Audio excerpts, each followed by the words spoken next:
कृष्णाय वासुदेवाय हरये परमात्मने।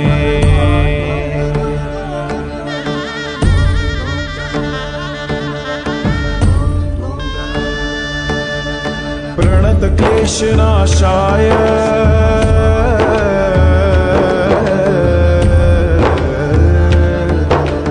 प्रणतक्लेशनाशाय गोविन्दाय नमो नमः।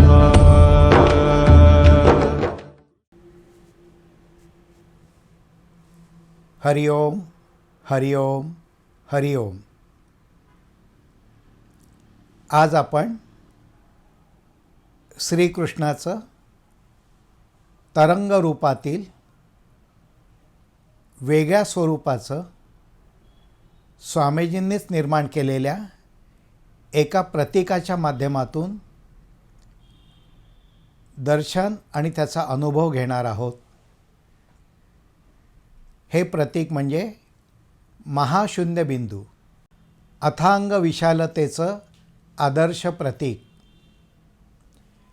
मनशक्ती प्रयोग केंद्राचे संस्थापक पूज्य स्वामी विज्ञानानंद यांनी हेतुशुद्ध विचारांनी निर्मिलेलं शक्ती प्रतीक म्हणजेच महाशून्य बिंदू हे प्रतीक निसर्ग तत्वांची शक्ती जुळवणूक करण्यासाठी संकल्पपूर्वक साकारलेलं महाशून्य बिंदू हे एक अपूर्व शक्तिस्थान आहे। मनशक्ती केंद्र लोणावळा येथील प्रार्थना सभागृहामध्ये दक्षिणेच्या भिंतीवर हे महाशून्य बिंदूचं प्रतीक स्वामीजींनी प्रस्थापित केलेलं आहे।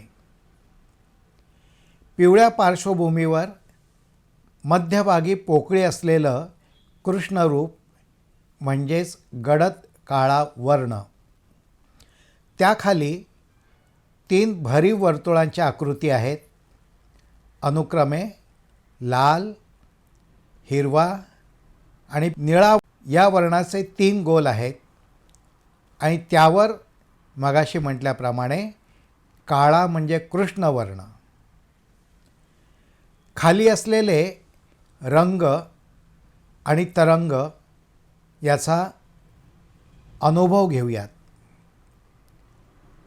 पिवळा आणि हिरवा वर्ण म्हणजे मध्यम तरंग लांबी, लाल रंग म्हणजे दीर्घ तरंग लांबी, निळा वर्ण म्हणजे लघुलहर आणि त्यावरील गडद काळा भासणारा रंग म्हणजे सर्व रंगांचं पर्यायाने सर्व तरंग लांबींचं मिश्रण। विश्वाचं रूप तरंगरूप आहे की बिंदुरूप? स्वामीजी म्हणतात, आपल्या या महाशून्य बिंदूमध्ये 3ही तरंग शक्ती आणि बिंदुरूप यांचं एकत्रीकरण झालेलं आढळतं। या अर्थाने हे महाशून्य बिंदूचं प्रतीक विश्वशक्तीचं विज्ञानशुद्ध प्रतीक आहे।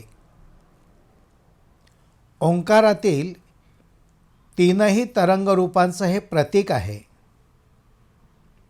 आता आपण कर्मशुद्धीच्या प्रार्थनेचं स्मरण करूयात।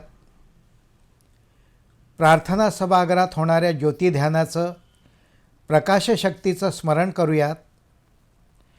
पूज्य स्वामींच्या चेतन प्रेरणेचं स्मरण करूयात आणि ज्ञानसेवेच्या संकल्पासह महाशून्य बिंदूच्या प्रतीकावर एकाग्र चित्त होऊयात। मानवता कल्याणमस्तु, राष्ट्र कल्याणमस्तु, व्यक्ति कल्याणमस्तु।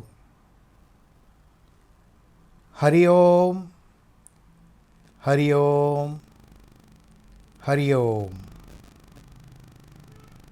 कृष्णाय वासुदेवाय हरये परमात्मने।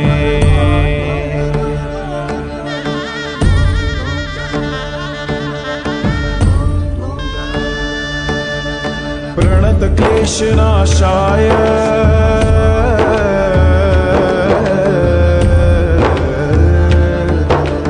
प्रणतक्लेशनाशाय क्लेशनाशाय